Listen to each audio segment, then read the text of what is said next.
Moje ime je Ivana. Prošli smo kroz proces nastanka brenda. Naglasili smo važnost održavanja brenda, a u ovoj lekciji ćemo vam pričati o prodaji brenda.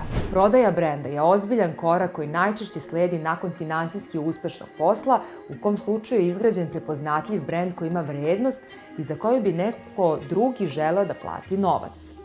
Iako znamo da ste daleko od prodaje brenda, mislimo da treba da razumete kako izgleda i koje su sve faze kroz koje brend prolazi, uključujući i prodaju. Kada želite da prodate brend, prvo se treba zapitati koji su vam motivi za prodaju. Neki preduzetnici se emotivno vežu za brend koji su stvorili nikada ni ne pomišljaju o prodaji i to je u redu. Prodaja brenda je odluka koja zahteva dosta promišljanja.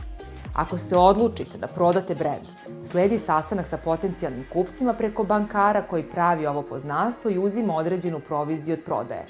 Razlozi iz kojih prodajete brend takođe su bitni i zavise od toga kako kupca možete naći.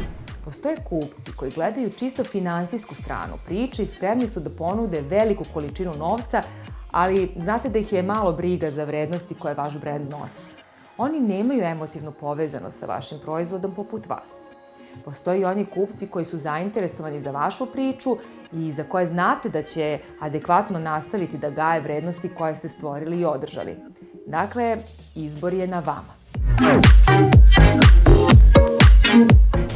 Sumirajući priču o procesu brendiranja, zaključuje se da nije nimalo lak, ali kao kod igrice, zahteva da naučite pravila, igrate najbolje što umete i da razmišljate o sebi kao pobedniku. Razmišljajte i o velikim kompanijama i njihovim uspesima, o dizajnu i praktičnosti proizvoda i usluga koje nude i po kojima su postali prepoznatljivi.